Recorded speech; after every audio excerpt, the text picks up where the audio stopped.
Hello दोस्तों, आप सब कैसे हो। आशा करती हूँ आप सब अच्छे होंगे। मैं एक सोहर गीत गाने जा रही हूँ। अच्छा लगे तो कमेंट में जरूर बताना। मचिया ही बैठी है सासू तबाऊ हरिया रज करई बाऊ हरिया रज करई हो सासू कवन कोठरिया मैली पौता लाला न जानम ले है लाला न जानम ले है हो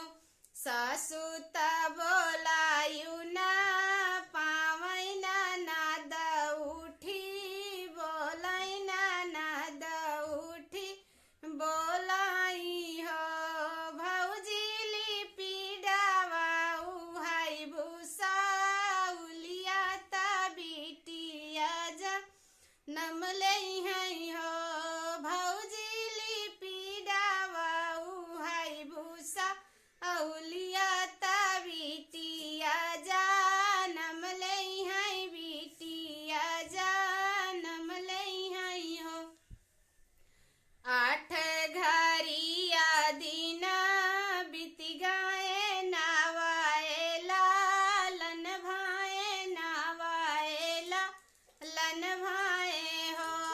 सखिया धीरे धीरे बाजई बाधैया धीरे ना उठई सोहर धीरे ना उठई सोहर हो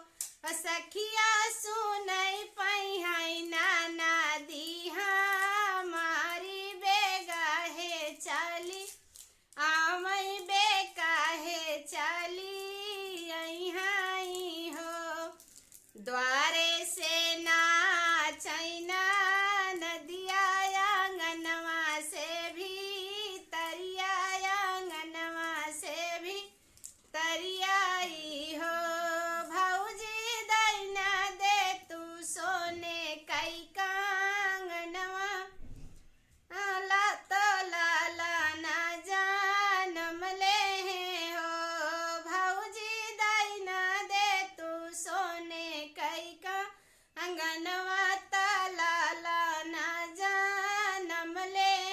लाला ना जानम ले हो कैसे केले कांगनवा कांगनवा नाही देवई कांगनवा नाही